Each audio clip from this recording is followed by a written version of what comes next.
Join us as we dive into the darkest depths of the horror genre. We'll discuss the films that have kept us up all night, the terrifying creatures that haunt our dreams, and the psychological scars that linger long after the credits roll. From classic horror to modern masterpieces, we'll rank our top picks for the most frightening films of all time. So grab your blanket, turn down the lights, and get ready for a spine tingling experience. Tonight on Newsworthy, two words and two question marks. Hi, this is Ed Locke with USA Mortgage. Buying your first home can be overwhelming, but here are 5 tips to make the process go smoother. Number one, find a lender, me, Ed Locke, that can answer any questions you might have and help you get pre approved. There are multiple options available based on your situation. Number two, work with a real estate agent you can trust. Number three, don't rush the process. Take your time and know that the process could take some time. Number four, consider all the costs. Number five, get a home inspection and review it with your realtor. Keep these tips in mind, budget for yourself, and you'll be that much closer to making your dream of homeownership a reality. So reach out to me at 502-680-0953. NMLS ID 448908, DAS Acquisition Company, LLC, doing business as USA Mortgage, NMLS ID 227262. This is not a commitment to lend. Additional terms and conditions apply. USA Mortgage is an equal housing opportunity.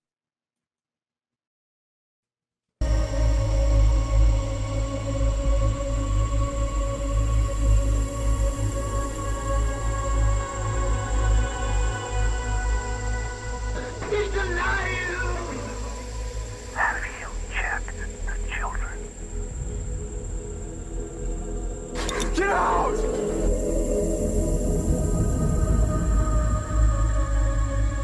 You have scoured the podcast world and finally found us, Newsworthy with Steve and Jerry, where we delve into all things mysterious, macabre, or out of this world, and decide if they are truly newsworthy.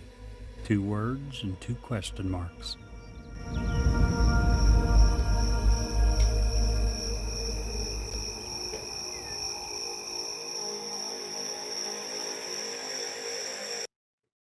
Oh my gosh. Guys, welcome back. Did you guys see the terrible accident that happened on 27 yesterday? I did not. Did not. Man, it was bad. A truck, apparently, loaded with thesauruses overturned and they went everywhere. Oh, Man, is that that sounds right? terrible. It was bad. Witnesses were stunned, startled, aghast, taken aback, stupefied, confused, shocked, rattled, paralyzed, dazed, bewildered, mixed up, surprised, awed, dumbfounded, nonplussed, flabbergasted, astounded, amazed, confounded, astonished, overwhelmed, horrified, numbed, speechless, and perplexed. You don't say. Oh my gosh. Welcome to the show. What a way to open it. I didn't think you were ever going to end. No kidding. That's the longest damn joke I've ever heard. The thesaurus with no end, the never-ending thesaurus. Yeah. How are you guys doing today? Better before that joke. That was a great joke. That's why you're both laughing. I was just waiting There for was it. not I was a like, single all right, one. all right, okay. Brett's done had another kid in the time it took me to get that joke out. Yeah, pretty much. Fertile Myrtle over here. I have a question for you. Why is it if you donate a kidney, you're a hero? Oh, gosh, I almost took this one. If you donate 5 kidneys, suddenly the police are involved? I just don't get it. I Wow. almost picked that one. Oh, man, that's a good one. That's like that one you said a long time ago about the blood bank. You remember? Yep. Like, they always ask all those questions like, whose blood is this? Where'd you get it? And why is it in a bucket? Why is it in a bucket?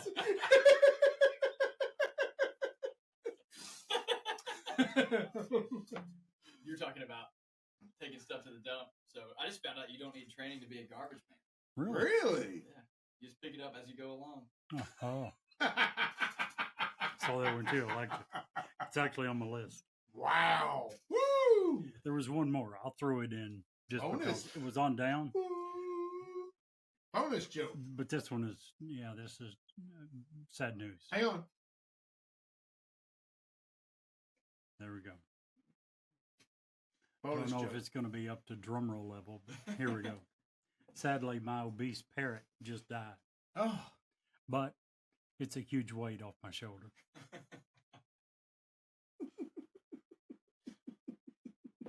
you said parrot, didn't you? I did. That's not what I heard. I heard parents. I did too. I'm like, why was they on your shoulder? Oh my goodness. Don't know about you guys. Woo! Tonight's going to be a fun show. I'm excited. Woo! Gonna be Fantastic. Halloween tomorrow. So tonight is the 30th. Yeah. So first of all, before we get into that though, we got to cover the important issues of the day. Which are?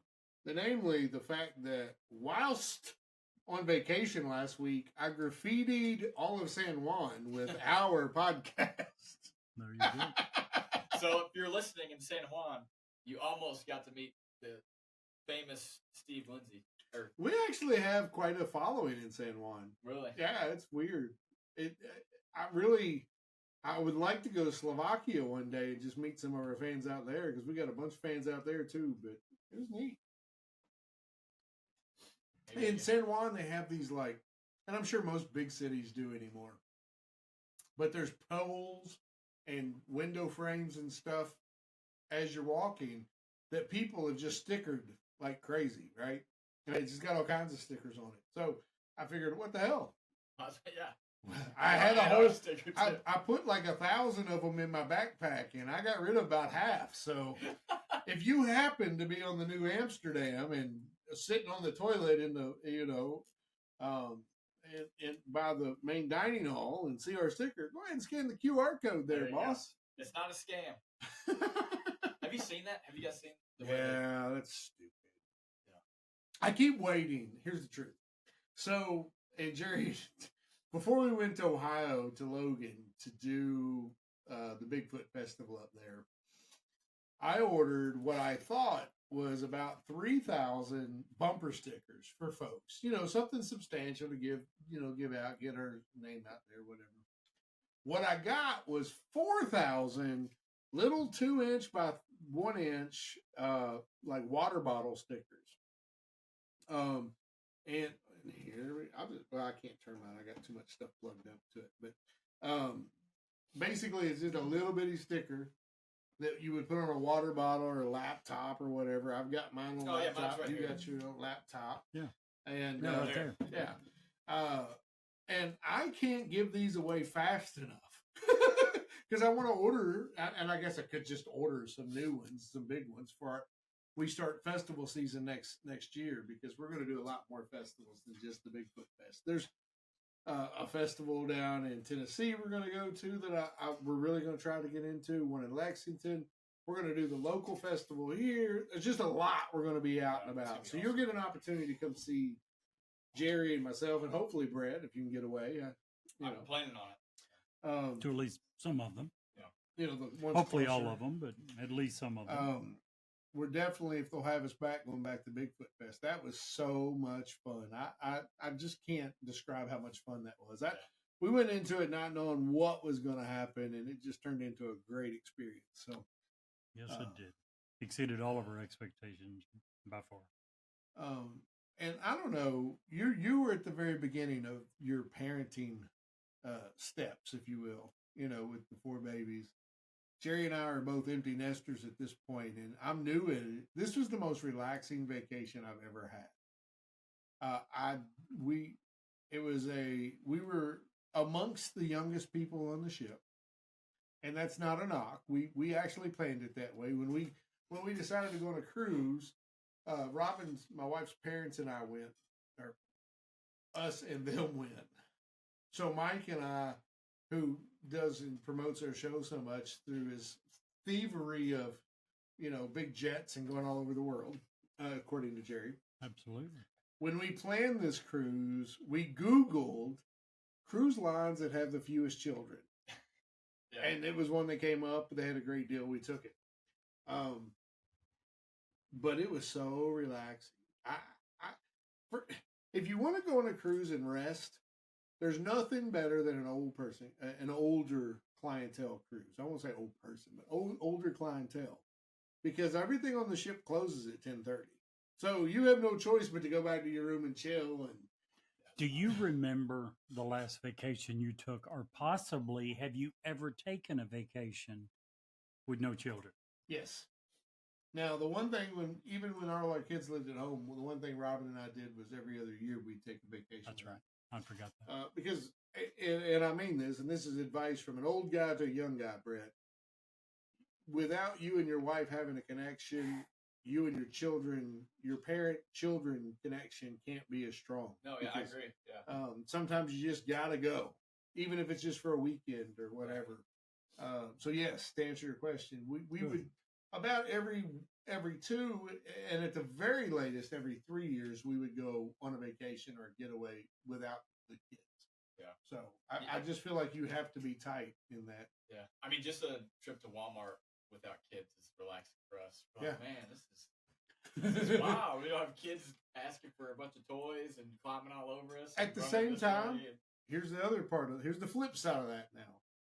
When you blink, it'll be over. Oh, I know. I don't. It I'd rather doesn't them take- just stay this age. Yeah. I can't believe I couldn't remember you guys doing that. One of the last years that he did that, when Nick still lived at home, Nick was by himself. He asked me if I would check in on Nick. I think I Make remember sure this. he's I remember okay. hearing about it. Now, when you say Nick was by himself, he was 17 at the time. Right. He was wasn't wrong. like you. It wasn't like we wasn't- left him no, at home he and wasn't he was 7 or 10. 8. Yeah. And they will understand that when they a little further Oh, into my no. story. Oh no. You don't remember the story? I do. The but- afternoon that he and Robin were going to be back, I checked on him. The idea of him telling me to check on him was to make sure he was okay and had everything he needed, wasn't getting into too much trouble. And he didn't need to worry with Nick. Nick was a good Right. kid. He's awesome. Still But he do. wanted someone to check. The afternoon, 2 or 3 hours before they're due to be back, I called Nick, or so I thought, and he answers, and it sounded like him. And I'm like, dude, just calling to make sure that you got all the hookers and drugs out of the house. Steve and Robin are going to be back in a couple hours. And this strange dude just cracks up and loses it. And he's like, I don't know who the hell Nick is, but it's like I need to go to Nick's house. Who'd you call? So, it was like, one digit wrong. If his number was 1, 2, 3, You didn't have 4, his I number called. saved? I did, but punching it. Oh, No, I I didn't have it saved. I had to punch it in. I had it saved, I think, on my cell phone, but I called from the house phone, so it was one number off. Oh my And gosh, this that's dude and I hilarious. sat and talked for 10 minutes. He was hilarious. He thought my lead-off conversation was hilarious. He was like, I just wish when I was growing up and my parents had someone checking on me, they were cool enough to call and say, make sure the hookers are out of the house. Listen. Oh gosh, that's crazy. Yep. That's crazy. That happened to me, and then I turned around and forgot that you guys used to vacation by yourself. Yeah, we're planning on our 10-year anniversary. We're going to go take a big trip without the kids. Good choice. That's kind of our plan. How long from now is that? Next year is 7 years. So 3 So- years and a few months. So at least try to get a couple of weekends in. I mean, seriously, Yeah. you the problem is there's so many of them. right. We feel bad. Like, Well, it's- that's it's why you hard. just take a small trip, a Yeah. weekend trip. Yeah. It doesn't hurt anything. Get away, run around here. The big weekend trip is Gatlinburg. Do you right? really think that any of the grandparents look at it as No, a burden? I don't. Well, I don't think so. I'm sure they No, his grandparents are awesome. Their grandparents. they are would awesome. absolutely love watching the kids and having more time than normal to spend with them. Yeah, convincing Truly would be the hard part. Yeah. It is, but I think when the kids are a stronger little you older, guys yeah. are together, the better and easier it is to raise the I kids. agree. Yeah, we try and at least go on dates every now and then. Yeah, you should. That's important. If I can ever help in that, don't hesitate. I can be the, what You're offering to Uncle watch Buck. 4 young kids? Take him Yeah, up wait, on that wait. one. Take him up. I You know could what be I the think? uncle. I'd be Uncle Buck. I'm just telling you. You come home and your house might be on like timbers, but we make it happen. I will bring wine. I'm just kidding. So, Man, all the tonight, kids are passed out in the bed. What happens? Well, it's a secret. They drank my wine, damn it. I've been calling you. Anyways. So, have any of you guys? Oh, go ahead. Go No, ahead. I was gonna say sorry for interrupting. Oh. Have you guys, and Jerry, I know you have, and Brett, you probably have not yet.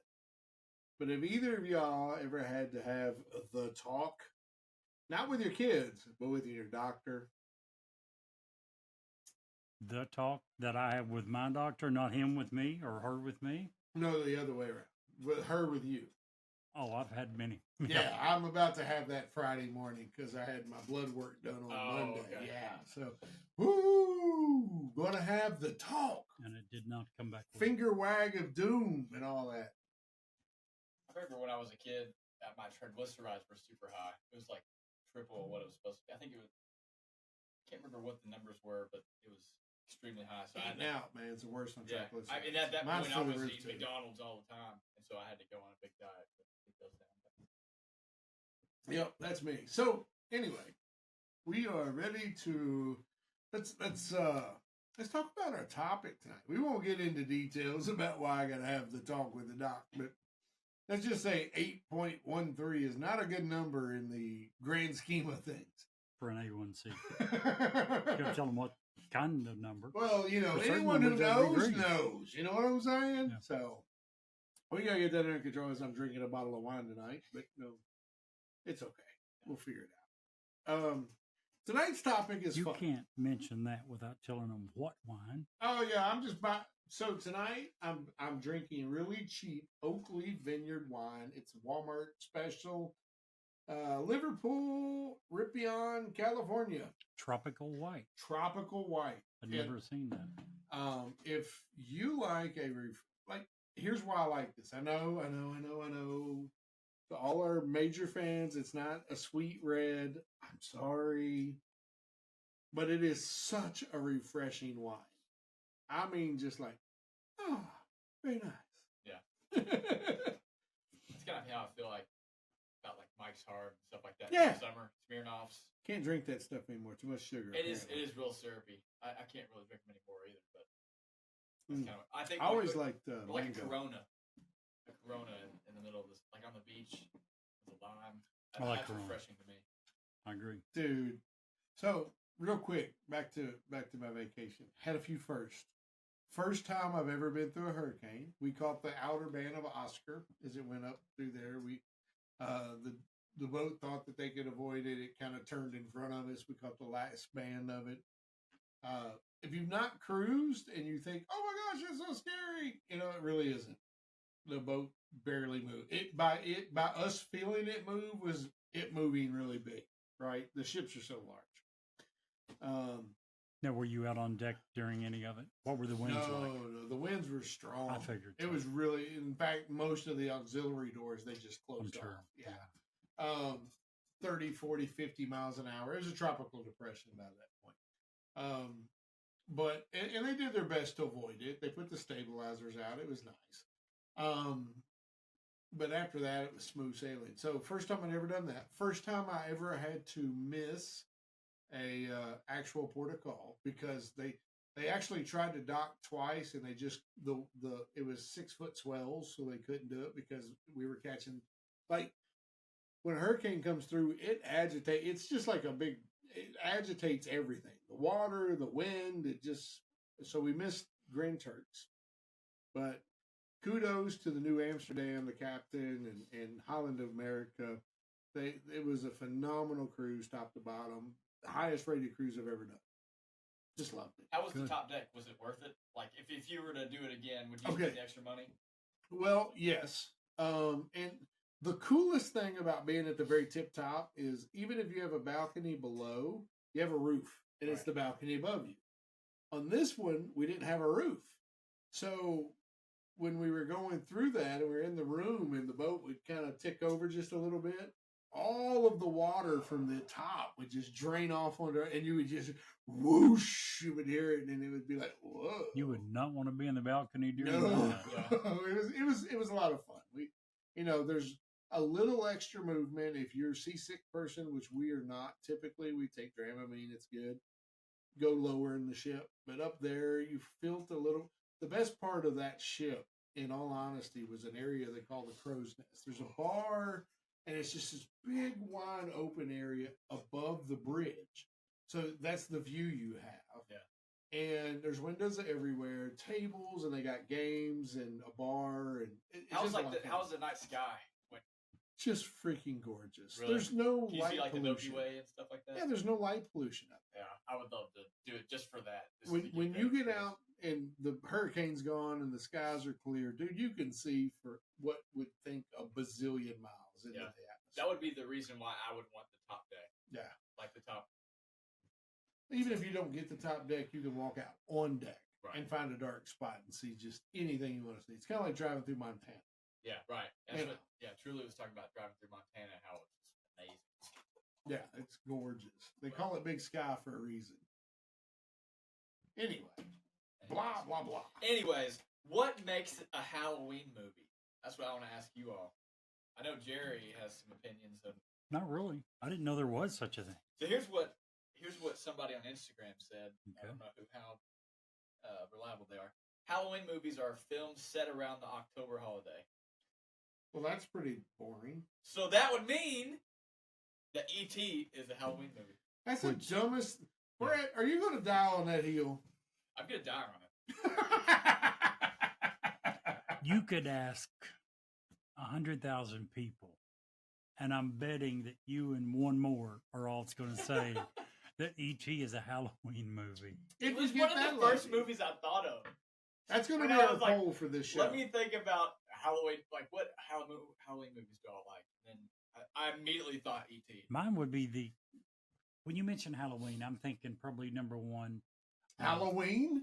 Halloween, Friday the 13th, Yeah. Psycho. See, I think of more of like a lot of the Tim Burton movies I would count as Halloween-esque, at least. Movies I would watch during Halloween. What's the one, A Night Before Christmas? Nightmare Before Christmas. Yeah, that was a good Corpse- movie. Corpse Bride. That's another one. Isn't that a spinoff of that first one? Mm-mm. Oh. It's like it's still animated, but Tim Burton's a weird dude. he is a weird dude. I hate to walk into his mind. Some for of his as stuff long. is pretty creepy, yeah. But When you think Halloween, Jerry? What else? So you're thinking Halloween Yeah, and the classic Something horror, scary? scary Yeah. movies. and so like yeah, that's another E.T. one. is Why not is- in that list. Why is scary associated with Halloween? That's just to me what you watch on Halloween. Yeah. I mean, forget Halloween movies. Halloween, what do you think of? I think Candy. like pumpkins, they're Cute dressing little up. aliens, lovable aliens. That's like That's last dressed on up my as a list. ghost for That's Halloween. last on my list. Okay, so let's we've discovered newsworthy's top 5 Halloween movies. And we We did have that that list. by each of us listed our Right. top 5. We ranked them. Number 1 was 5 points. Number 2, 4, so on. Yeah.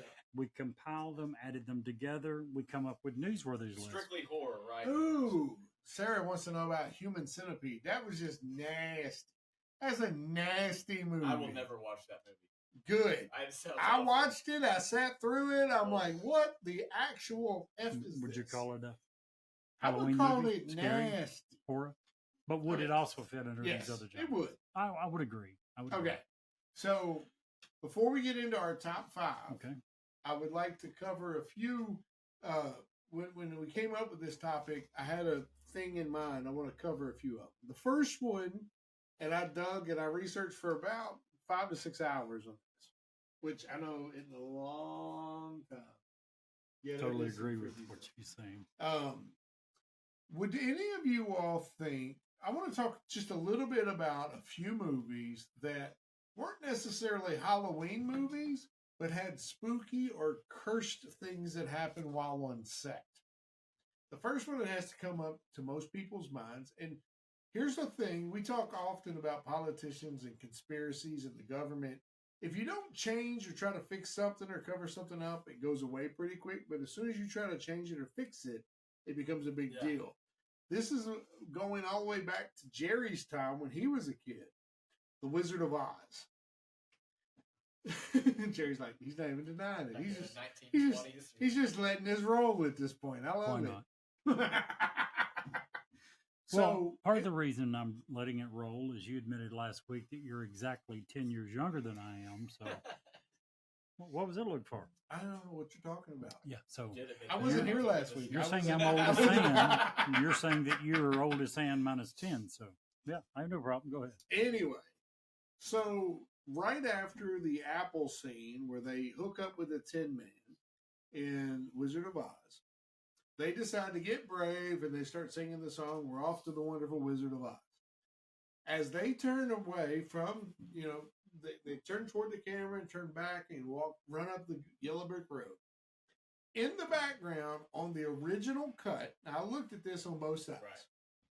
On the original cut, it very plainly to me, whether it is or not, you make up your own mind. I'm not going to tell you either way. On the original cut, I would ask you to look at the original cut, though. It very plainly to me looks like a person who has been hanged, swaying in between trees in the background. Having seen interviews with other Munchkins, the rumor is that was a Munchkin who had either gotten fired or was in trouble or had some mental issues that had hung himself on screen or on set. One of the Munchkins that were still alive on the interview that I read said that, hey, if somebody had killed themselves, we'd have probably knew about it. It didn't happen. However, Disney, or the creators of the Wizard of Oz, Warner Brothers, made sure that in all the new cuts, that's not even there. Right. Then before they did that, they said that was a bird that was tethered. It was either an emu or an ostrich that was tethered to give effects. It was the only bird in the whole scene. Yeah. Okay, so that doesn't hold a lot of water with me. I just wanted to bring that out. Watch it. Watch a new version. You won't see it at all. You'll see it. You will definitely see a bird on the newer stuff. On the original, it does not look like a bird. It looks like a hanging bunch. Yeah, I've seen it. It does look like somebody's hanging. Yes, it's pretty spooky. Also, and anybody who's my age or older will remember the movie 3 Men and a Baby. You remember that movie, Jerry? Yep. Big hit. Ted Danson, Tom Selleck, and what was the other guy's name? Something with a G. Anyway, in this movie, there's a couple of scenes. First of all, most of the cast and crew felt like the whole set was, the house that they filmed in was really creepy. Excuse me. There was a couple of people. There was a boy that supposedly had killed himself in the home before they shot the movie. You actually see a boy in a scene where none of the actors saw him. And some of the staff say, "Oh, that was a cutout. That was a joke." But if that was a joke, why did none of the main actors say, "Hey, yeah, we saw the cutout"? There was also, in a later part of the movie, a long rifle that was not leaning against anything, that was standing on its barrel straight up and down. Pretty spooky stuff, right? That's weird, man. Some of the others had more things that happened to the people. Here's a creepy one about the Twilight Zone, which is a creepy movie in and of itself, right? One of the creepy stories about this film is that the actor Vic Morrow, who got killed while filming the helicopter scene, allegedly told his friends and family that he was having dreams of something bad happening to him on a movie set. Crazy, right? It convinced him so much that before he started filming this, he went out and got an additional life insurance policy on himself, only to be killed during the making of the movie. Gosh. Crazy, right? Which one was it? Was this the one? The Twilight Zone, the movie. Which one? Isn't there multiple? The original. It was the original. Vic Morrow has been gone for a long time, so it had to be the original.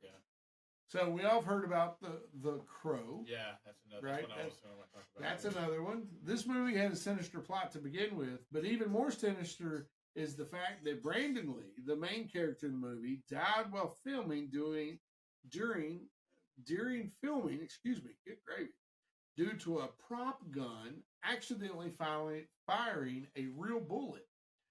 As if that's not tragic enough, this death was seemingly foreshadowed by his actor dad, Bruce Lee, acting out a very similar scene where he listens to a prop master explaining prop guns and Bruce Lee's character pretending to be dead on set.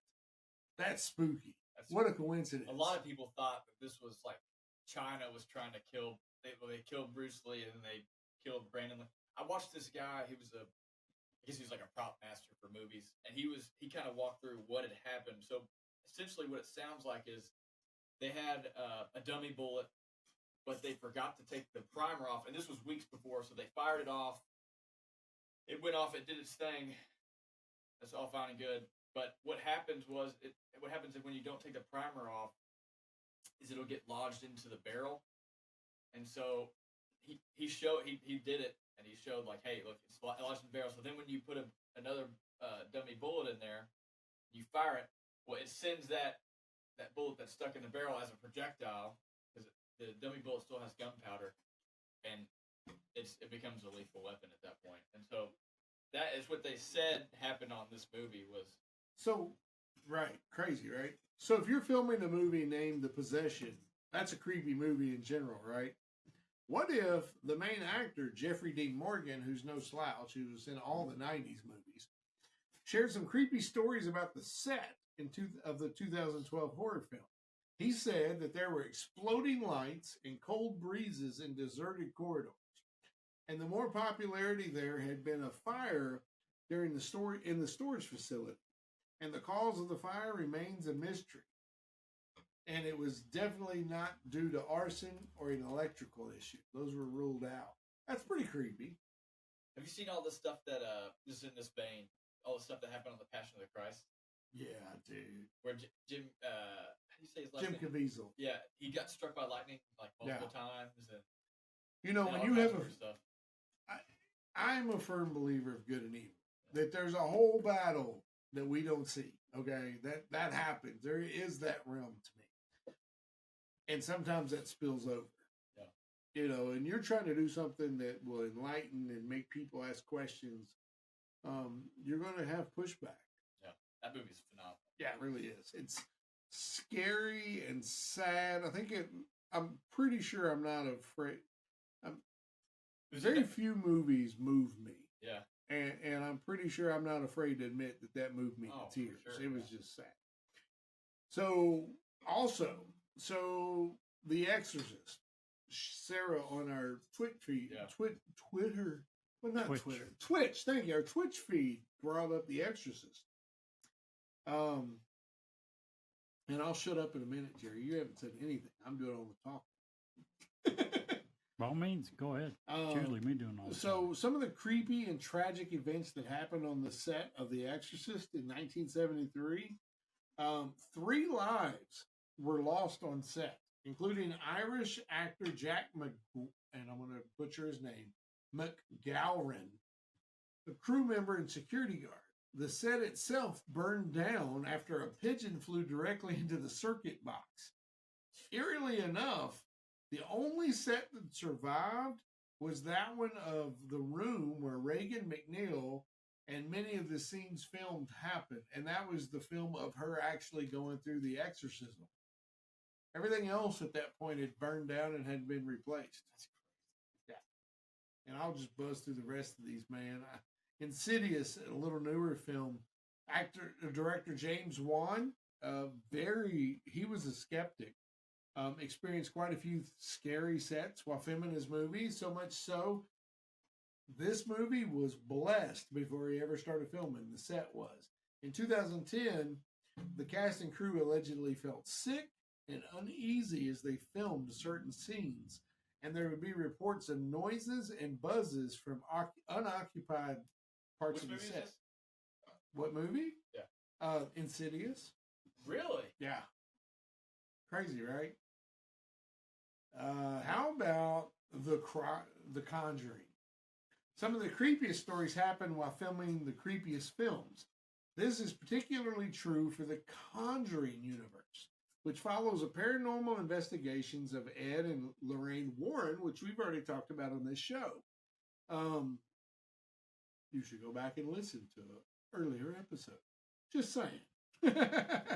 In the 2013 film that started the series of movies, the Warrens investigated the Perrin family, who had moved into a haunted house in the 1970s.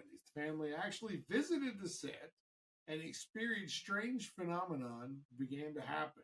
In one instance, wind from nowhere began swirling like a mini tornado around the Perrin family. Crazy stuff. Anywho, that's what I got. Yeah. Some of the films that have had mysterious or creepy things happen to them while filming about strange, creepy, or mysterious stuff. You open doors, you never know what's going to walk in. That's why I mean, I've told you before, I would never mess with the Ouija board or anything like that just because of that reason. Hey, well, if you start messing with that stuff, you're opening yourself up to. I'm glad you bring that up, Brett, because if you listen to Encounters, episode 13, we talked to Mason, who did just that. Kind of creepy. We're going to get Mason back on for a full show, I think. Is he the one that we did? Mm-hmm. Okay. Yeah.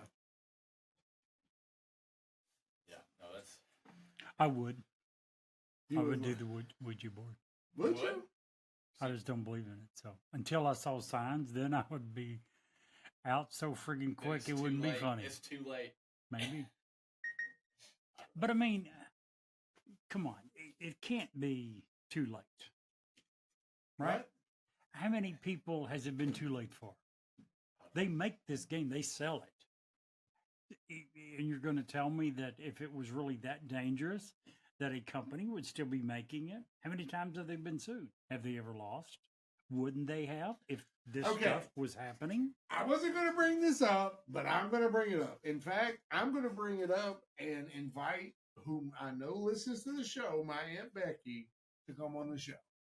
And I'll invite you and Aunt Becky to bring the game, and I'll play it with you. Okay, perfect. Well, it can't happen in this house. It's not allowed in this house. We'll come to your place. We'll come to your place and we'll play. I will not be there. Here's the thing.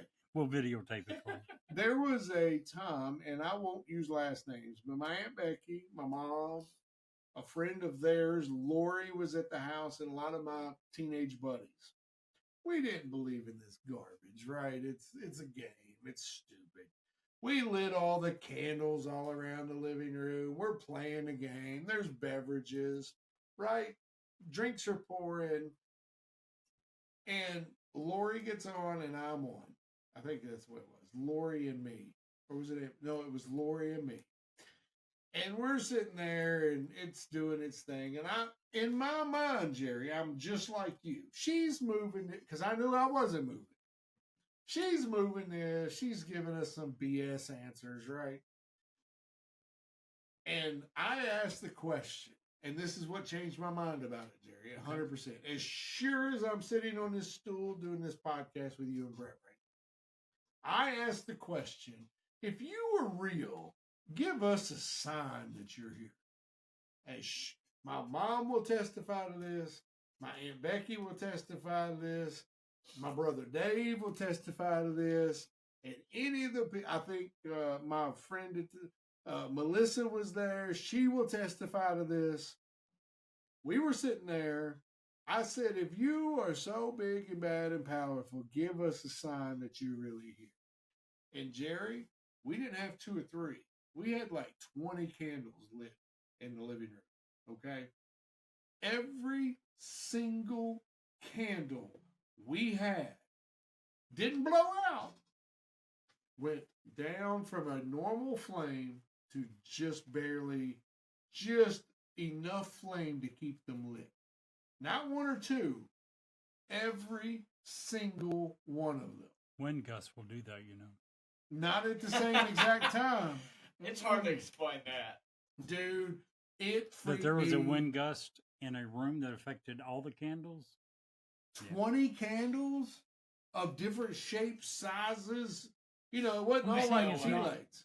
Is it Dude, unusual? Yes. Is it otherworldly? No. Oh, For a Absolutely. gust of wind to Oh, suddenly happen in a room? No, I This disagree kid. with you. Thank you. It scared No, the holy. I would be out of that house in about 5 seconds. So would he. No, I He's Not at acting that. badass, but he'd be like, "Oh, I'm No, I out. wouldn't. What the hell? If I see true What signs. the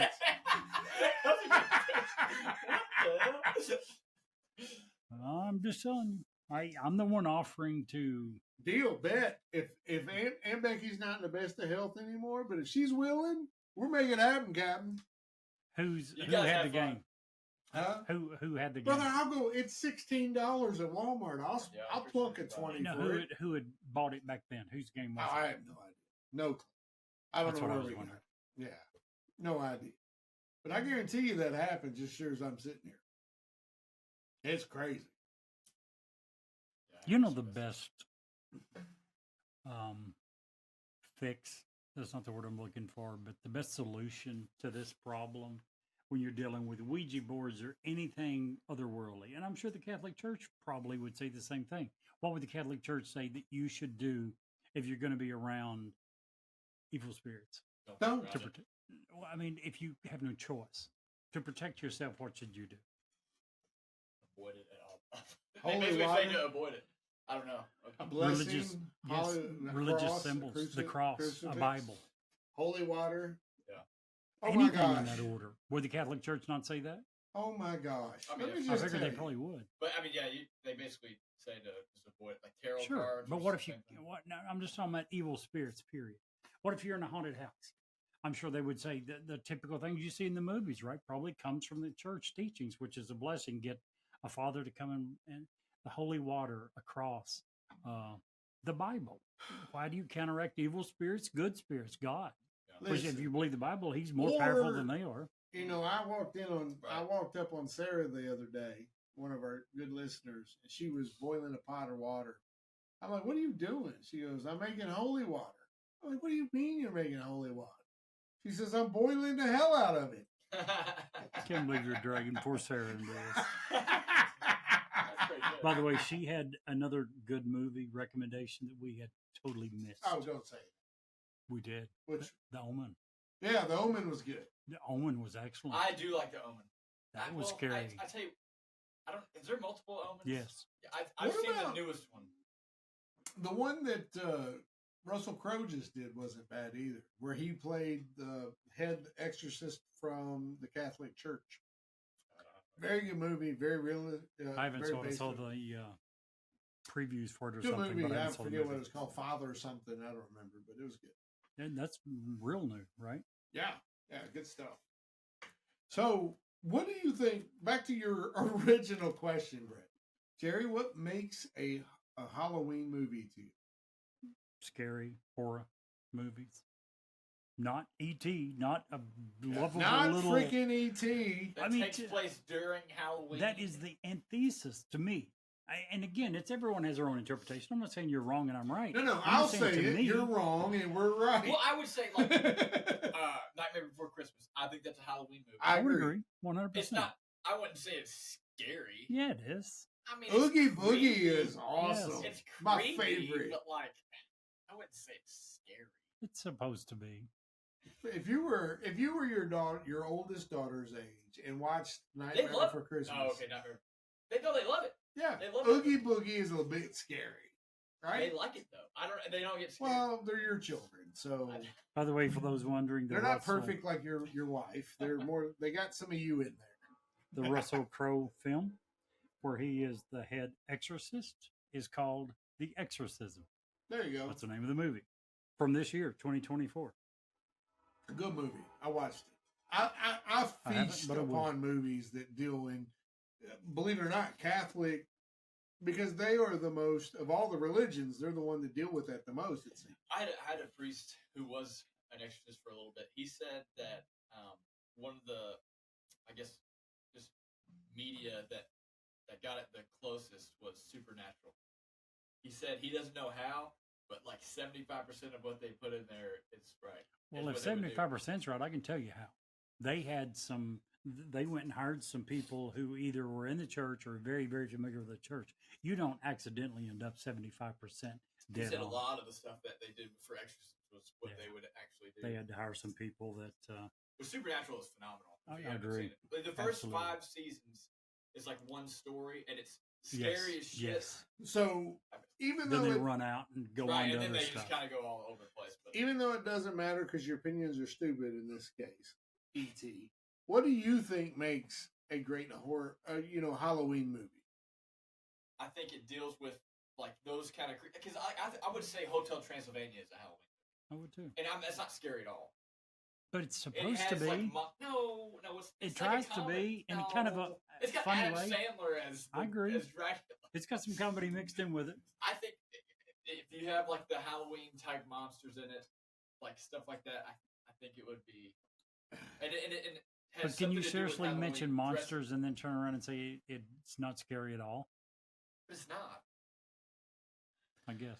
So I wouldn't say that's scary at all. But I mean, like we were talking about like this horror movie, like Zombieland. I wouldn't even consider that a horror movie. Well, It's I more asked of the a comedy. question, and then the first thing that come to mind is Monsters Inc. Monsters don't have to be scary. Goes See, along with I what you wouldn't think. consider Monsters Inc. No, a I horror agree. movie. But I asked, can you have monsters in a movie and say it's not scary? And immediately in my mind, I thought of Monsters Inc. Oh, yes, you can. I actually was. I remember as a kid, I was scared of Monsters. Like I was scared of Rambo. Monsters Inc. Yeah, it scared. I love Were you Monsters really? Inc., but it scared me at some point. Yeah. Like I said, your opinions on this topic doesn't matter.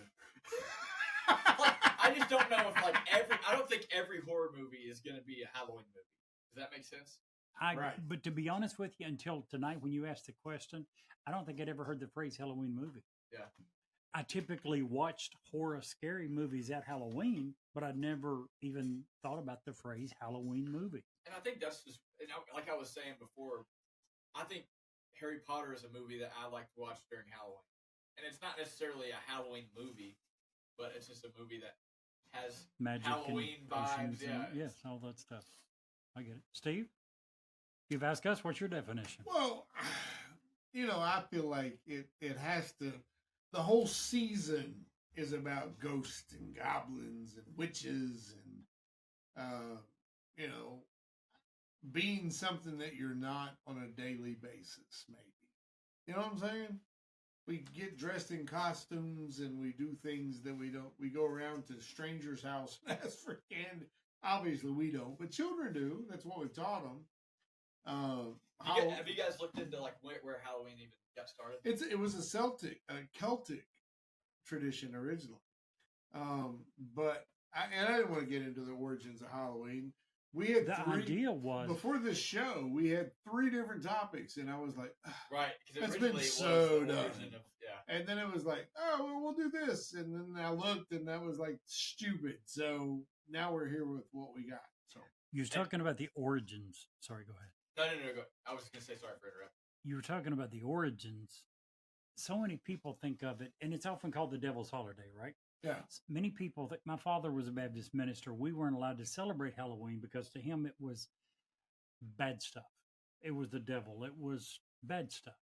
The origins of Halloween were people who didn't really understand it, but were trying to do whatever they could to keep those bad things away at Right. bay. So they had this festival intended to celebrate the good and keep the bad stuff away. There was nothing anti-religious about its original origins at all. Exactly the Well, opposite. so in the Catholic Church, it's All Hallows Eve. That's where we get the name Halloween, and it's basically to remember those who have passed, and specifically saints. And so that like the dressing up part was to remember some of the saints or the people who passed. We would dress up as those saints, and then that kind of evolved into what it is now, where we're So in both of those definitions, where does it come that women wear fishnet and wear as few clothes as possible? it just is it's like Santa Claus. Been Right. secularized what? to such an extent. I mean, Santa I'm Claus saying- wearing fishnet? No, I'm just saying like And it's secular. It's secularized. nothing Yeah. Gotcha. according to its original Yeah. meaning, its original. we beginnings? Americanized it, basically. No, it goes way back before America. It's just been secularized throughout the world. Gotcha. What, is America largely at fault? Yes, but we're not near the only one. Well, With Halloween or we Christmas. do a thing that makes money and the world follows, basically. And Halloween's no different. We were talking about Halloween movies. You guys have definitely. I bet $100 neither one of you seen this, but a movie called Coco. No. Pixar movie. Oh You yes, don't yes like I animation? have. Yes I have. Oh, you have.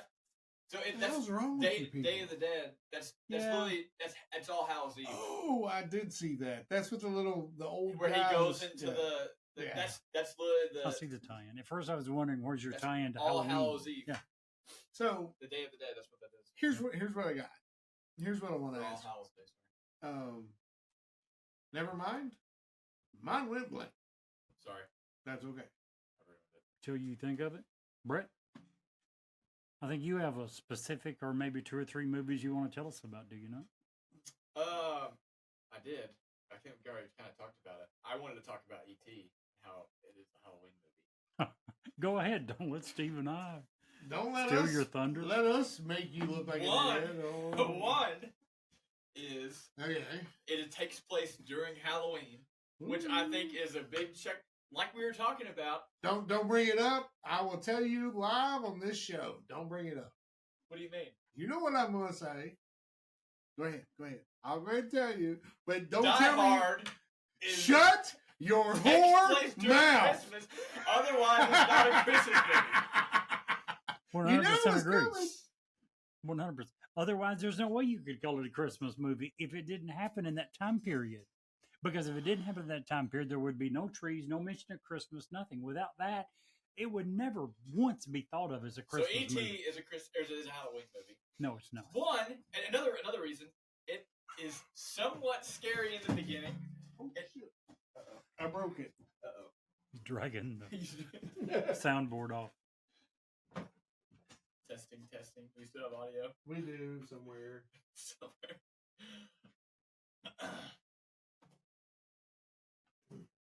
All right, where was that? Oh yeah, so it takes place during Halloween. It's got aliens, which I would say is somewhat. Is it? I lost my headphones, but he got it back. Oh, okay. He's messing with the soundboard over here. Yeah, I can still hear it in mine. Go ahead. Anyways, the fact that it's got aliens, you get kind of like that scary beginning where Elliot goes outside and he like hears the rustling. He's like, "What the heck is that?" And then I just think it's a great movie. See, I'm pretty sure that you're the only one that You even knows. You give an That- alien human emotions, like he is homesick. He's kind of adorable the way he acts. Not kind of very. He He's gets drunk lovable. on He's beer adorable. that one time. That's hilarious. And that's Halloween how? They when they're going trick or treating, he like sees the Yoda and he's like, home. I think that's freaking hilarious. Like, To give you an idea of how different opinions can be of Halloween, what is Halloween movies, one of our listeners, Sarah, says that the original purpose of Halloween was to trick virgins to be sacrificed. Never heard her thought that. She's saying Google it, so apparently she's pretty confident with her answer. Not saying she's wrong, just saying I I've hadn't never heard heard of it. that either. Yeah. So much of what we're talking about when we're trying to define it comes down to for a movie to be scary, not to be Halloweeny, because that will depend upon your definition of what is a Halloween movie. But for a movie to be scary, it's got to be relatable. And that means it's going to be different for different people. That's a good What point, I yeah. relate to isn't necessarily what you relate to. I'll get into that more on a personal level later on with what I relate to and then what my daughter related to. But to me, that's one of the biggest things for a movie to be scary. It's got to be personally relatable to you. See, Well, and that's one of the, not to throw shade or throw a hint, but one of the movies on our top 5 is just because of that. Exactly. Yeah.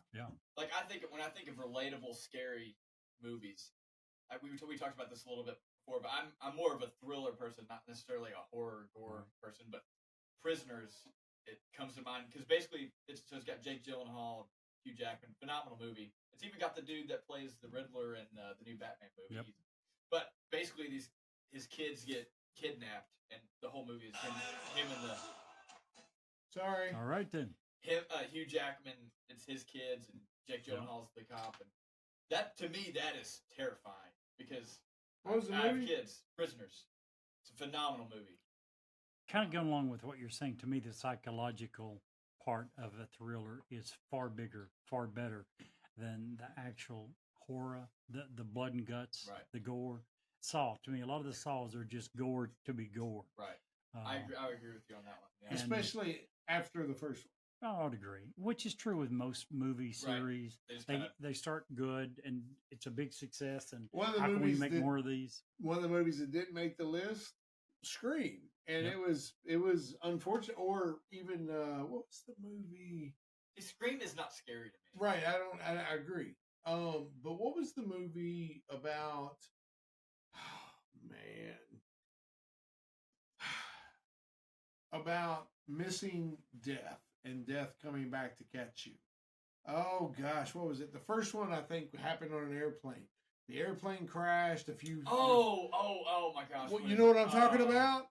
And Oh my gosh, what is that movie called? There's like a bunch of them. Yeah, and then the second Final one, Destination. Final Destination. That was the same way. It was like, oh, this is yeah. That was a great description, right?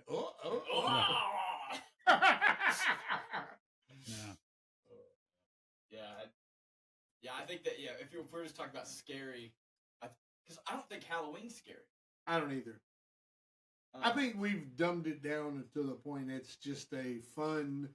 Let's try to get as skimpy and as for the kids, it's a great time. And here's an example. When we were growing up, Jerry, it was you probably couldn't, unfortunately, because you only got to celebrate a couple of years. But going down the street to all the different houses, to strangers' houses, to get them to give you candy that you got to eat. That was a magical holiday in and of Yeah. itself. Just that fact alone. My grandma, God love her so, my grandma spoiled me huge. But she would, I'd go, and if I wasn't gone long enough, she'd make my mom take me back out for another street or two. Yep. But she would take all my candy and she would sit there and she'd dump it out on the table, kitchen table. I'll never forget, one of my best memories. And she would look at every piece to make sure there wasn't no holes in the packaging. One or two people said, "Oh, we put needles in it or we put a razor." She would sit there and look at every piece, whether I'd eat this nasty, First of all, before Halloween, let me put out this PSA. If you give away the candy in the black or orange wrapper, you The taffy. are going to turn into a toad and stub your toe at least 6 times next year. Let's talk about that for a second. Have you seen the prices of candy? I Yes. understand. It has gotten $30 for a stupid. bag. If you can't afford it, just turn your light out. Don't give away the black and gold. It's like caramel, isn't it? No, it's taffy. It's gross. Is It's, what it yeah, is. it's not good. You don't at like all. taffy? I don't not like this. that I don't- taffy. I It's don't remember- I disgusting. don't really remember what those taste like, but It's not. I mean, good. I'm not saying you got to I give know what you're away talking full candy bars. Those are the I agree with storehouses. Steve. When I was 5, 6, 7, I hated this stuff. Yeah, Yeah. When 5, 6, 7-year-olds hate a particular type of candy? candy, there's a Yeah. reason. right. And candy is stupid expensive. Stupid expensive. Stupid. But here's the thing: my grandma, she would take all this candy. She would just sit there and look at every single piece. It doesn't matter if I had 8 bags worth of it. She would look at every piece. And she'd put it up in this cabinet that I couldn't reach. And every day, I'd come home from school. She'd say, "What you want?" And she'd give me some candy. I'd be happy. And what she didn't realize is that in the middle of the night, Steve wasn't stupid. Just because I couldn't reach it didn't mean I can't get a chair and reach it. I'd eat the shit out of some candy, right? But it was just, for me, it was about the love of her. And I don't know why a stupid kid thinks about it. And at the time I didn't. But I was about to as say, do I'm now, surprised as a kid you would even think. no, I wouldn't. But the time she took to go through every single piece of candy, just look it over before putting it in the good pile. No, that's awesome. Yeah. It's I funny love that you that. say that you got to. My kids do, or Leia does the exact same thing. What? she'll like we put our candy at the top Oh, of yeah. it, and she'll like get it, and I mean she'll come and ask us if she can have it, but she'll like get it. Oh, first. hell no. I'd be up in the middle. Because, see, my grandma's room was on the other side of the house from the kitchen. I was good. I got up in there. Nobody even knew it. Well, no offense, but I hope she makes better decisions than you do. Who, Leia? Me too, I brother. hope I pray she makes better decisions than I did. Shoot. if she does, I'm I'm locking her in listen, her room. I love how my life turned out. No, and for sure. I would never turn anything different. But my daughter was born when I was 15. That makes for a hard life in the beginning. I didn't bring that up, but earlier when I said, do you remember the last time you took a vacation without a kid, or did it ever happen? Yeah. I didn't want to bring it up, but I knew you started young. Dude, That's why I thought, and I forgot you and Robin doing it without the kids every other year. this is, in all fairness, I'm 49. This is my first, and Robin's obviously, but this is my first year without a child in my house full time. Yeah. You know, even when Nick was older and gone, we had foster kids. Right. So it was like, this is so bizarre. And it's a whole, having kids is a learning curve. Not having kids, I would say, is an equal learning curve when you have had them your entire But life. I'm sure it like with you and Rob, I'm sure it changes your relationship dynamic too. Like Absolutely. because you don't really because I know for like me and Truly, a lot of what we do is based around our kids Yes. now, and so when the kids are gone, just trying to rethink like, okay, well, what do we do as a couple now? You know.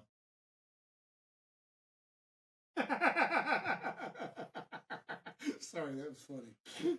Sarah sent us a picture of her balls. Don't leave it at that.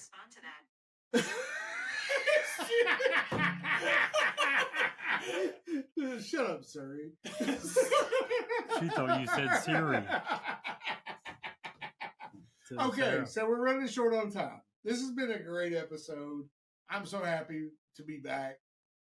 Got a bunch. And before we get to our top five, let me just throw this out there. We got hopefully a bunch of great interviews coming up. We went through the list today. If you listen to us on Twitch, you get to see about 30-40 minutes of pre-show where we do all the real work. And we've decided who we're going to interview. We had several interviews through an awesome opportunity. We appreciate everyone reaching out for that. Got a lot of great shows coming up in the future. With no further ado, Jerry, you have the list over there, bro. I do, but before, Yeah. one thing I want to mention quickly. I briefly mentioned it earlier about how scary movies have to be relatable. Yeah. I'd also mentioned earlier, before I think we were on Twitch, about how my wife and I had never kept our kids from watching scary movies. We tried to look at them and judge from their responses. And when my daughter was very little, 1.5, 2 years old, we first began to talk about it, and we decided to wait and see how she reacted and to make sure she was okay, because knowing that she might feel like she was saying no to a family thing, I would tell her I was scared of scary movies. And I would ask her if she wanted to go play in her room, just trying to give her an easy out to get out. She wasn't having any part of that. I know didn't your know. daughter, and I know that she's got a will of steel, brother. You'd There have to was no force her turning out. her down. Yeah. Child's Play, a lot of the movies we've mentioned, she watched. And I had told her so many times, I'm a little scared of these movies. Do you not want to watch it? She really thought that I was afraid. At the time, my wife and my stepson would always watch the movie on the couch. My daughter and I would be in the recliner. My little daughter would stand up, put her grubby little fingers over my eyes, and say, "Uno watch, Uno." She thought I was scared of the movies, and I had to watch movies like this from the time she was 2, 3, 4 on until Kevin Bacon movie Hollow Man. Oh, that was such a scary freaking flick. Because it was something, it probably goes back to what every little kid fears, shadows, when they go to bed and they're sleeping and there's shadows moving in the room or whatever. Made her begin to wonder, how do I know? Is there any way to know? Because with Hollow Man, you couldn't tell. He Right. was hollow. You could see through him. Scary freaking movie. That ended it. I'm glad. My I daughter never, was 8 or 9. You never saw it? No. That was it. It's really As a- spooky. I mean, as a kid, I was scared of shadows, and so like Every kid is to I some would have degree. been, yeah. Guys, that was the end of it. My Yeah. little daughter, who'd never been afraid of any, quit.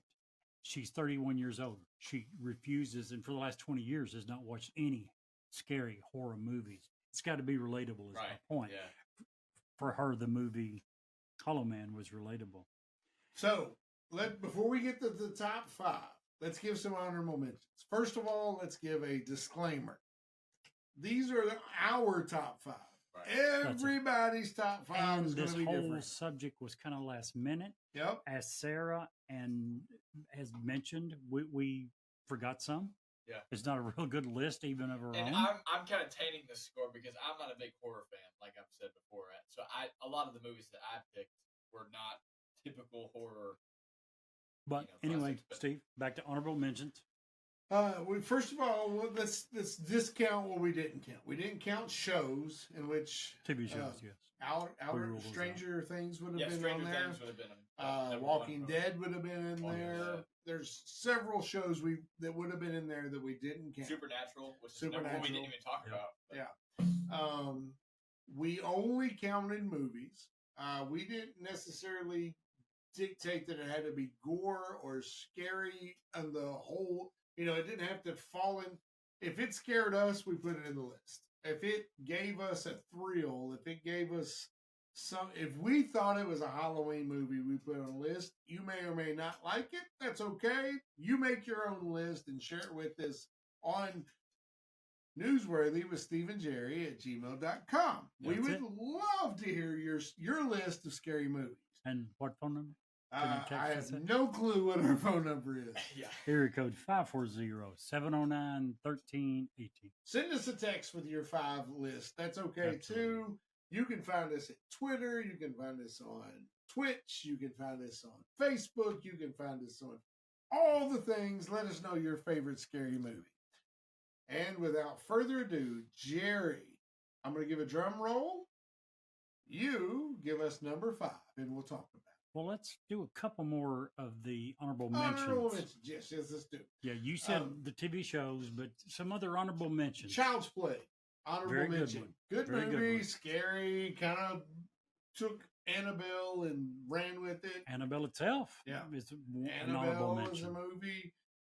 Anything Alfred Hitchcock, honorable Yeah. mention. One of the original scary Stephen King, whose politics I hate, but his horror I love. Yeah, I we love. gotta- Yeah, we Man's didn't got have a any of twisted his. mind.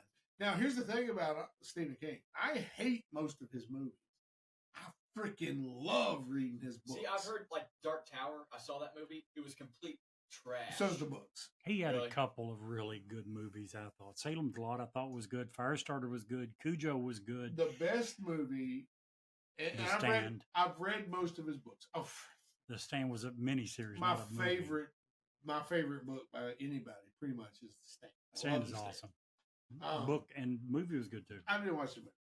So, the best adaptation of movie to book for Stephen King, in my opinion, is Needful Things. Oh, that was very good. Almost I love the book. verbatim from the freaking book. Yeah.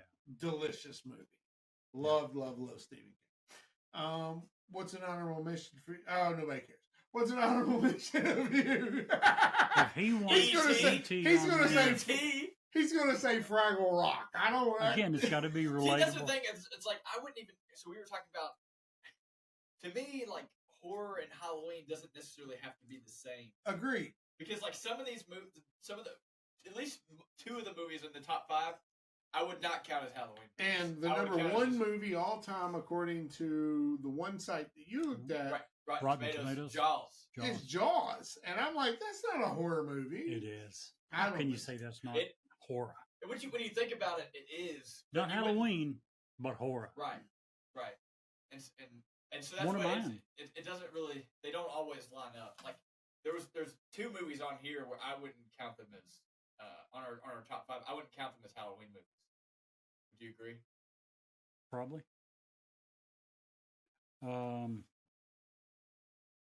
Yeah, I absolutely There's two would. at least that I can think of right Absolutely now would. that I would not count as Halloween. Yeah. But again, we talked earlier about it being relatable, so we may not agree with Brett and his ET, but it's his vote is just as valid as mine and yours. Any others you want to add to the list? So For Jaws. honorable mention? Did you mention Jaws? No. Oh, we You just did. did. Yeah. So Jaws is the highest ranked, according to Rotten Tomatoes, horror movie made. I was actually in the womb when it was released, so I didn't see it, but my mom said it was scary as shit. You've never watched Jaws ever? You've never seen it? Yeah, I mean, I'm sure, but it was at a point that it was so like. You need to watch Jaws. Yeah. You need to watch. No, you do. No, I have watched it. What I'm you saying sure? is, it was like. You a minute ago you said yeah, probably. So you Yeah, didn't you even just said sound you sure. probably- I know Yeah. I've seen parts of it at the very Why? least. You Watch gotta the whole sit down thing. and watch the whole thing. It's one of the best movies I of don't all think time. you would be questioning whether or not it's a horror movie if you had saw the whole thing. Oh my gosh, it's terrifying. It might Well, not be your first of top. all, you're talking to a guy who likes to go Multiple in the people ocean, get eaten. likes to go on cruises. You won't for a while. I don't want to see things that I got pictures. Okay, so real funny story, real quick. So the last 2 times I've went in the ocean without water shoes, stubbed my toe on coral, bled like a stuck pig, stopped it. The second time I went in the ocean with no water shoes, stepped on a sea urchin. Are you serious? Kids you not. Where? What ocean were you in? Down in the Gulf. Really? Yeah. I've So- never stepped on anything. So I have pictures, and I'll show it to you after the show, of a wonderful sea urchin. Like a whole, like in the coral we were near, the reef that we were near was just full of sea urchins. Where were you near a reef in the Gulf? Down there in the Bahamas. It was artificial reefs. Oh, I Yeah. got you. Okay. Yeah. Okay.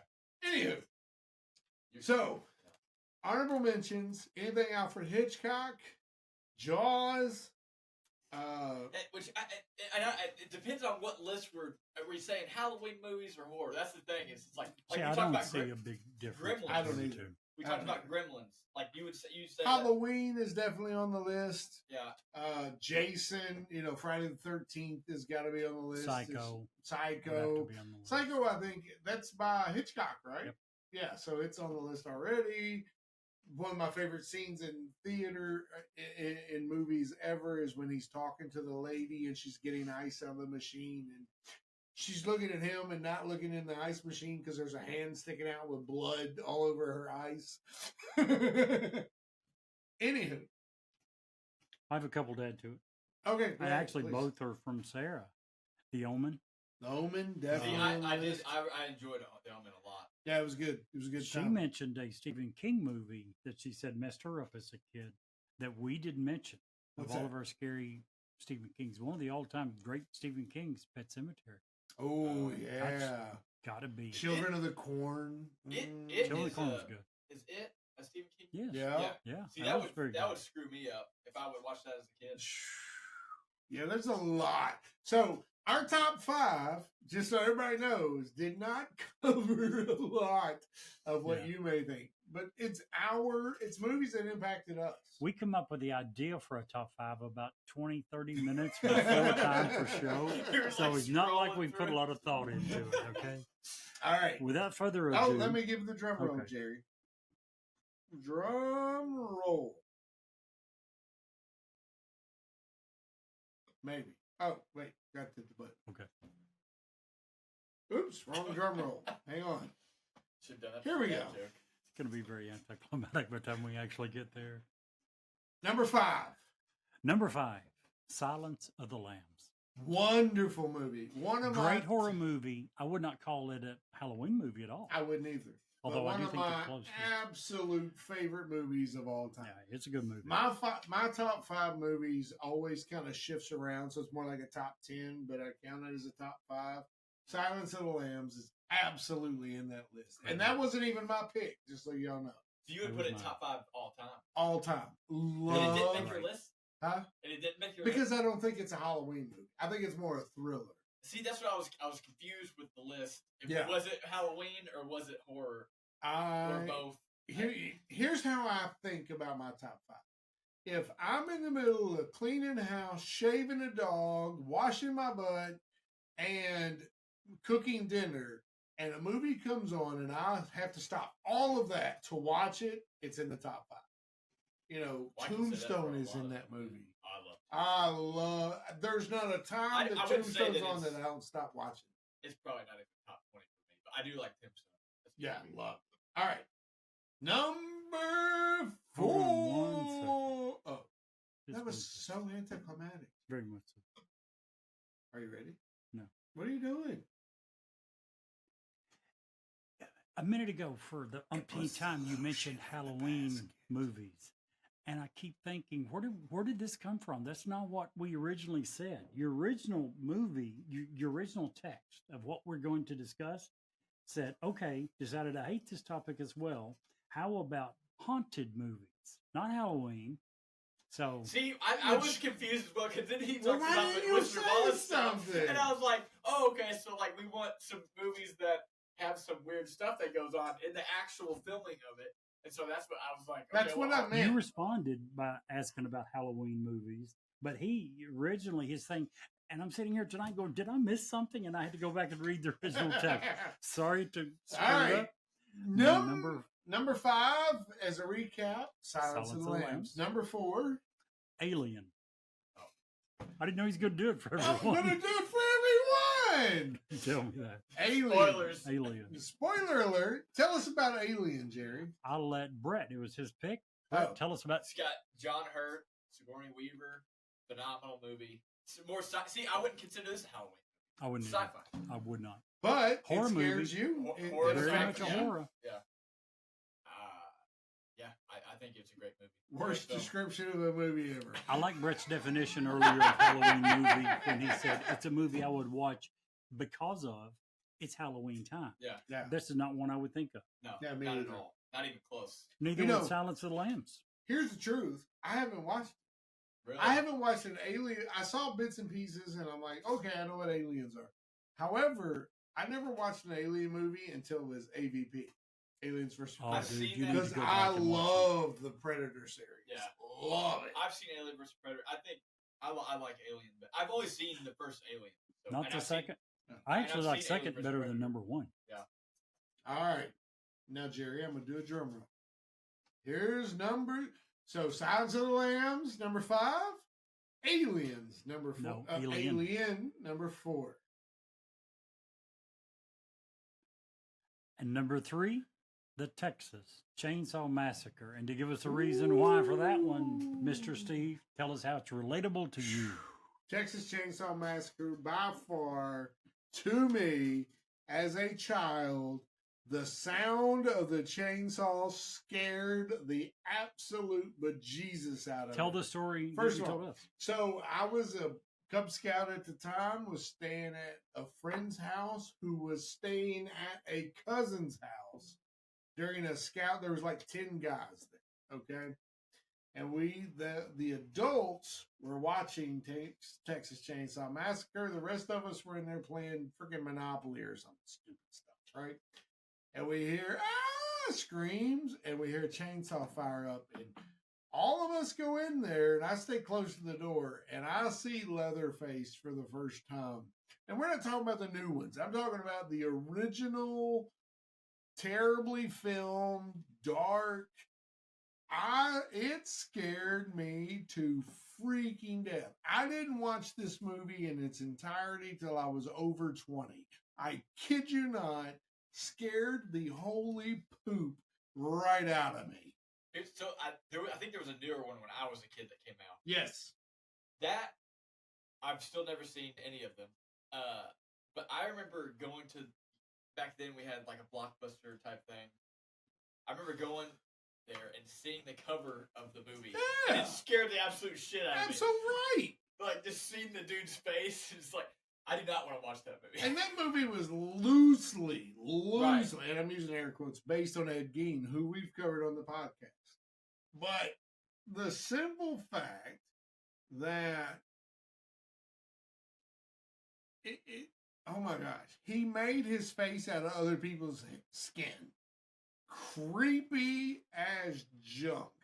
I to this day, I hear a chainsaw. Unless I'm operating it, I'm like, okay, I hope they're cottoned up wood. I'm just saying, even the newer adaptations were okay, but the first one, dude, it gets me down here. It's like, ooh. All right. So there's a tie for number one. So there is no number one number and two. two. There is no number two here. So drum roll. Any other thing on Texas Chainsaw?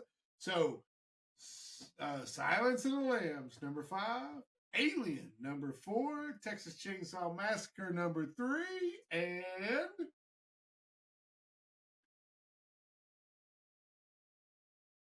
Tied for number 1, World War Z and A Nightmare on Elm Street. So Nightmare on Elm Street is the only one that I would consider a Halloween movie. There's two. Texas Chainsaw Massacre, possibly. Maybe. But yes, A Nightmare on Elm Street is one of the historically absolute, such masterpieces. a freaking good movie.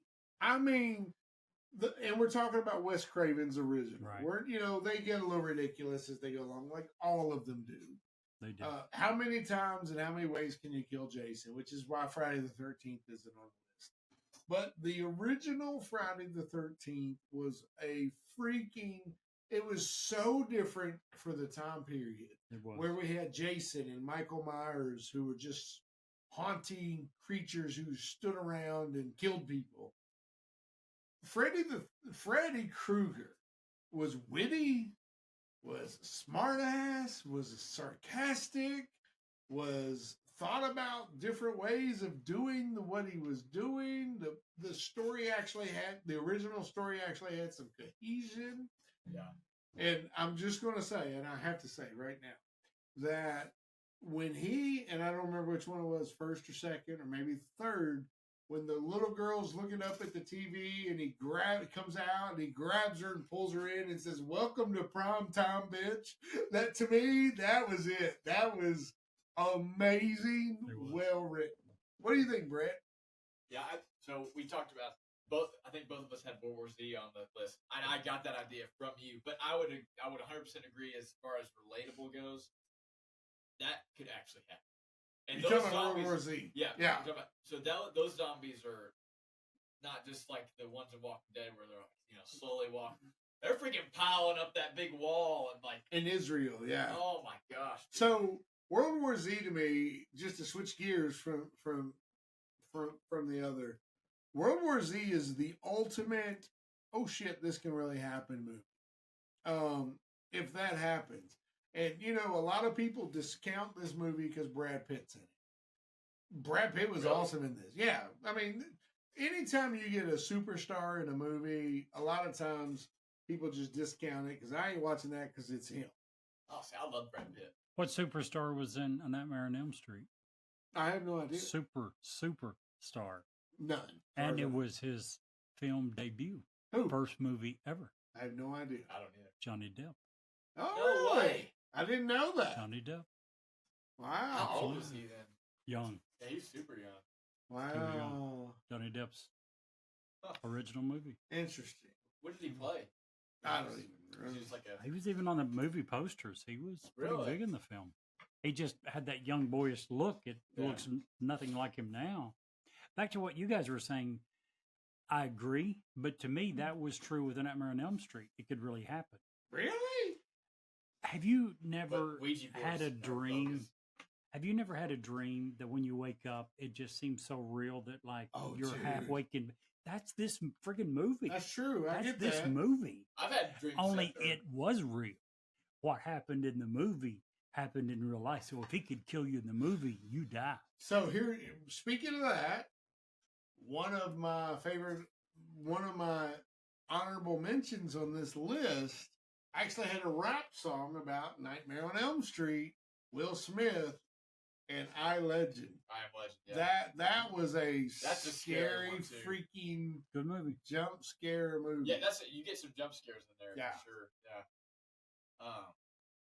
Yeah, and that's another one that's kind of like we were like, oh, zombies are kind of bogus, but I mean, honestly, when COVID was coming out, like when you think of pandemic, it's like something that was made in a lab that could See, mess with your mind. I mean, you lost your taste and smell. Like most people who if you look up pandemics that can affect the entire human population and your name's not Jerry, most people look to the rabies because of what it does to the brain. Rabies is a scary thing. And ultimately, that's what it comes down to with most of these zombie movies is it's something that takes over your brain and makes you do what it wants you to do. Yeah. And for me, World War Z is the way, you know, when I was watching that movie, I was thinking the whole time of, oh, that really could be it. Why would a parasite attach to a host that was already sick? It was already dying. Yeah, because most of the time, like back, and that's why COVID was kind of mutating because it was killing the host, Right. and they don't want to kill the host; they want to Right. be able to. So yeah, Crazy, dude. So that's our top 5. Tell us what you think. First of all, our polling tonight is going to be if E.T. is an alien movie. I do want to give Alien a little bit more. No, not an alien movie. Or, I'm sorry. Horror movie. A horror movie. So Alien, I think, is related, because I didn't really explain why it's relatable to me. Uh-huh. Closed spaces where you can't escape scare the shit out of me. So you're claustrophobic. I'm A little bit. very, very, very claustrophobic. I see people like do those cave where they get in those. Dude, I can't watch those things. It like makes my skin crawl. Like that's scary to me. It's just like I remember. Did you ever watch the old Justice League cartoon? Yeah. So there's an episode where they all get in this dream state. I can't remember what the villain was, but they all get in this dream state, and it's like if they die in the dream, they die in real life. But Hawk Girl is in a casket, and she can't get out. That scared the shit out of me. Like just anyways, being in a closed space and like not being able to get away from this thing that's just. I mean, Have you ever and completely scared? I'm with you. Like I'm not claustrophobic per se, but I'm also not going to put myself in a position that I can be claustrophobic. And some of these spelunkers and cave dwellers. Dude, I can't. I watched a video the other day of the guy that was in the cave that went down the Widowmaker, and he went down face first, and that was it. There was no backing out, and he couldn't back out, and he died there. Those things give me such the creeps. Like, why would you do that? Can you imagine just being in that? Oh my gosh, I can't even. I don't No, even talk about it. just It's so bad. creepy. I hate the things. Even the car. Even sometimes when I'm in a car for a long time, I can't stand to be in because I got to get out. Like Sometimes I really believe the humans are given a sixth sense that we know when something's not right. We know when we should be somewhere else. Why would we not listen to that? You know what I mean? And some of those caves guys that go into that, and I'm thinking, how are you not listening to your sixth sense saying, yeah, that looks bad? I never knew I was claustrophobic until 10 or 12 years ago. It was at some crappy little county fair. It was Fredericksburg, Virginia. I was there with my girlfriend. She and I were in this. I don't know why we decided to ride it. It was a ride for little kids, and it was a little small container she and I fit into, but our knees are pulled halfway up to her chin. The bar's right here. This sucker's like a lot of county fairs. It's so old. It should have been written off 50 years ago. The little plastic screen in front of you is so scratched up you can't see out. It's in the middle of the summer. It's hotter than crap. We're sweating profusely. And it took forever to get started. So you're hot, you're sweaty, you're crammed up in this little tiny space that it was meant for smaller kids. And my girlfriend and I, Patty, are in it, and you couldn't move. Your knees are pulled up to your chin, and I couldn't move, and it was hot, and they wouldn't start the flipping ride. I almost lost it. I almost lost it, and I'm waving my arm, get me the F out of here. And thankfully, that was the day I realized I was claustrophobic. The idea had never crossed my mind. I'd been in halfway tight spaces. I remember once my dad and I was working under the house, and we had to crawl back to the kitchen, and it started off a pretty deep space, but it narrows out, and it got so narrow that my father, a grown man, at one point he got under a joist, and in such a position that he couldn't move. But he took his hands and dug at the dirt a little bit and was able to move. And he told me later when he got out, he said, I'm not claustrophobic, but there for a minute, I was getting a little scared. Now, I was younger at the time, so I had no problem moving. So I thought about it, but just didn't think I was. But it was that instant in that little crappy carnival ride that I realized I'm claustrophobic AF. Yeah, no thanks. Oh my gosh. That's the one thing that'll make my skin crawl. It does to me now. Just thinking about it. About when you guys are like describing this cave, I'm like, no freaking way. Oh, shoot me. I want. Yeah. So what we've learned from this episode is our top 5. We have to do a Ouija board. And Jerry doesn't like tight spaces. No, I don't. All right. Sounds good.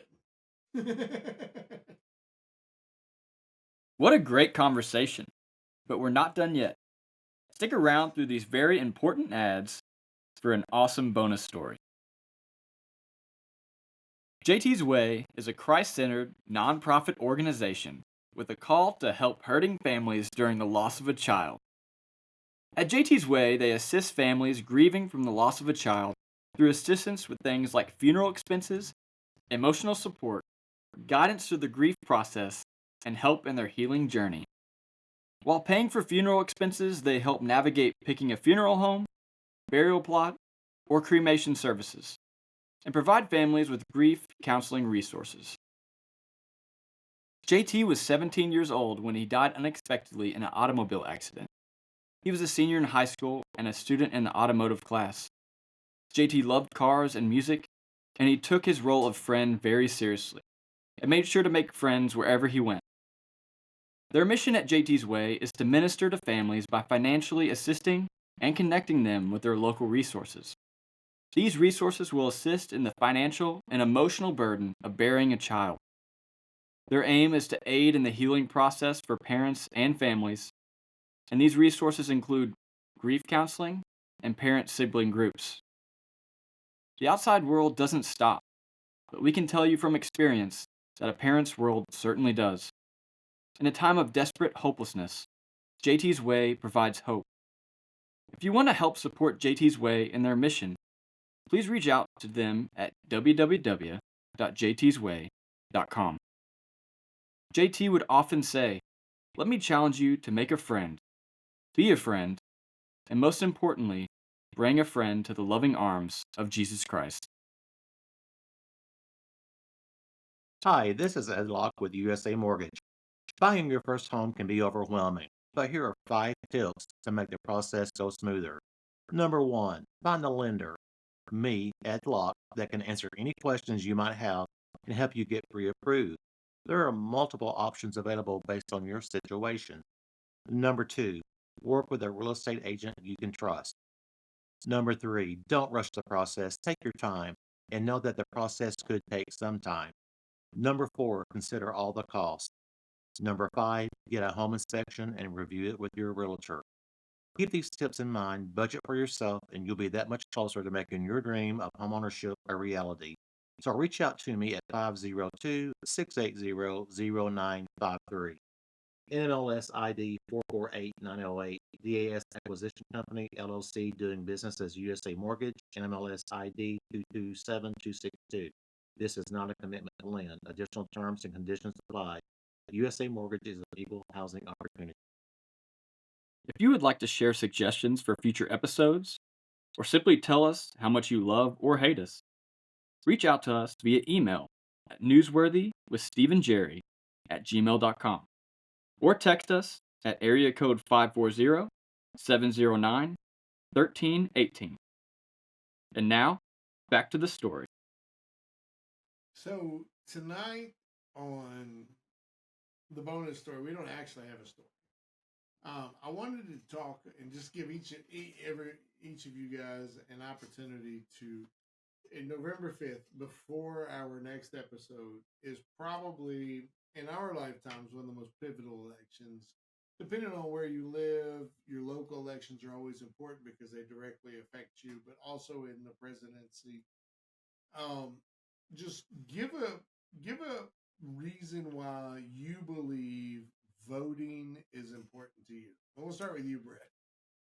I would say I think it's easy to be like, well, my vote doesn't matter because you're one in 370 million, and sometimes, I mean, maybe a lot votes aren't decided, or elections aren't decided by one vote, but a lot of people complain that, oh well, look at the candidates we have, like this is the only two people that we have. Well, in most cases, maybe not in one case in this election, but in most cases we have a primary that decides, hey, these are the people that we're gonna put on the ballot, and so your vote matters. I mean, your vote is going towards that. So I think a lot of people just go with whoever's popular, whoever name they see the most, like and signs and things like that, or even if just Republican versus Democrat, they'll just be like, well, I'm Republican, so I'm going to vote Republican. I'm Democrat, I'm going to vote Democrat, instead of actually looking at the issues. So I think there's two things.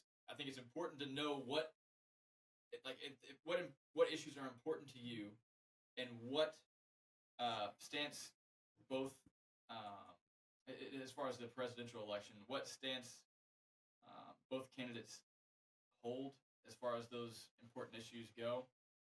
I think for me, like I have some central issues that are very important to me, and so those are crucial in deciding of who I'm going to vote for.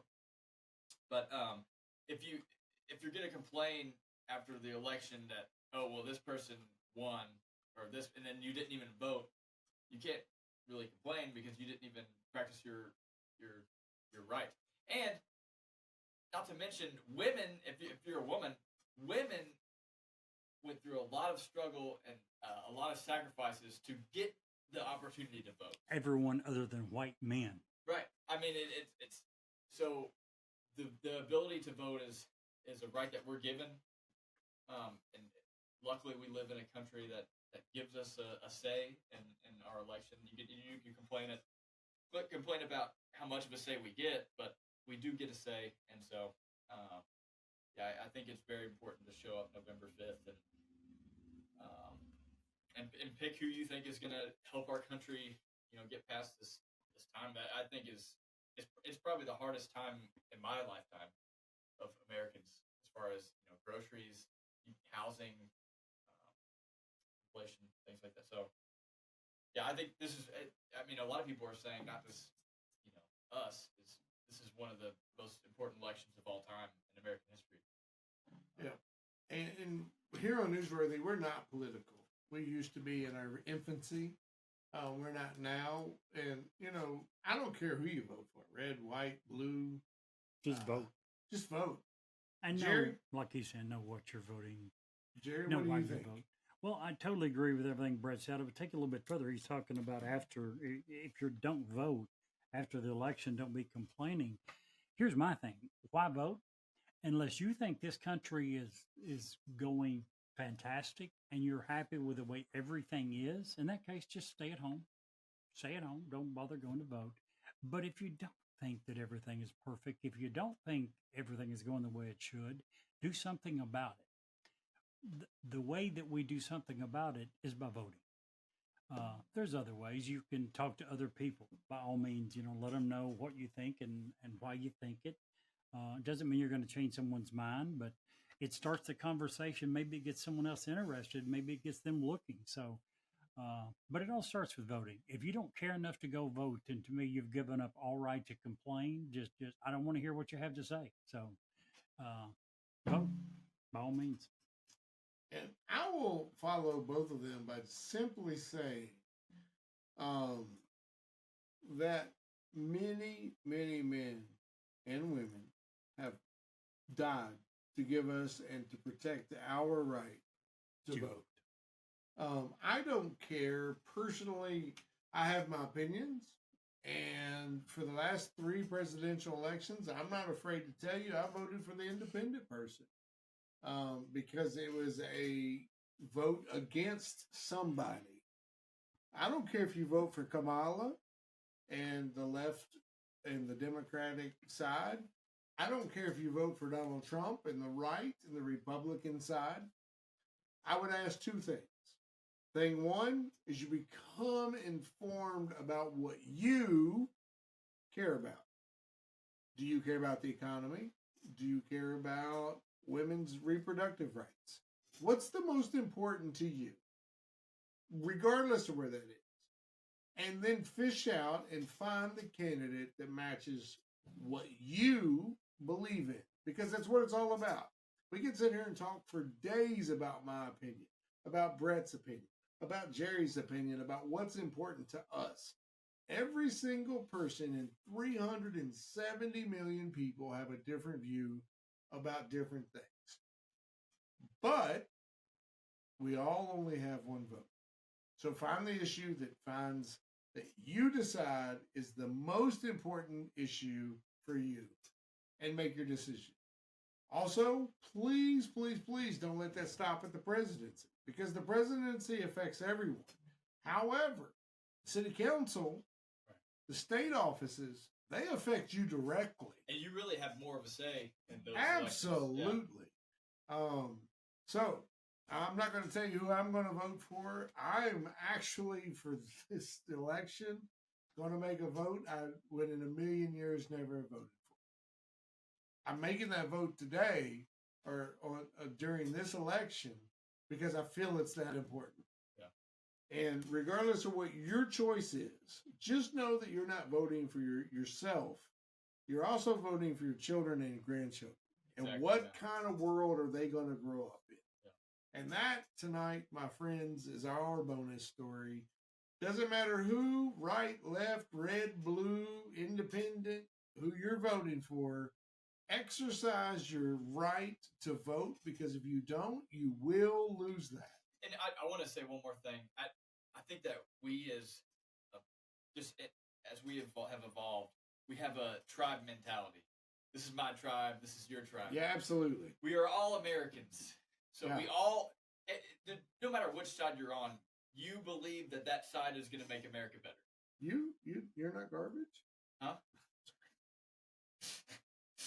You believe that side is going to make it. So we do have common ground, and who we vote for does not define who we are as a person.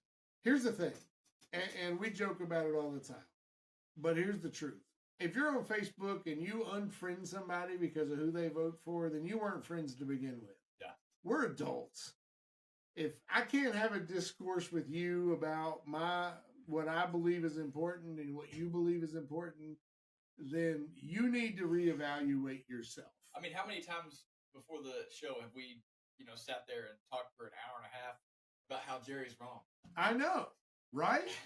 But and every single time I prove that I'm right, but nevertheless, it continues. We still hear every week because we're adults. Yeah. We have free minds, and it's okay to be different. Do you know who I respect more? People who vote different from me, or people who vote the same as me but don't know why? Right. 100%. I respect the guy who votes different from me but knows why. Right. Every Absolutely. time. Absolutely. No, but you said it so well. Know what's important to you, then become educated about yourself, then become educated about the candidates. So many people don't bother with either one. So many, and candidates know this. They are masters. First of all, let's wrap this up by just saying, out of 370 million, we have chosen the people that we want to vote for. Unfortunately, we don't blame but ourselves. Ain't got nobody to blame but ourselves. At the two candidates at the very tops of the tickets, we chose one of them. Right. No, we chose both. Are the people that we chose. So support your candidate. Just go out, vote. People have laid their lives in the sand, in the mud, in the water, in the depths of places that you don't want to believe exist for this opportunity. Don't squander it. Go vote.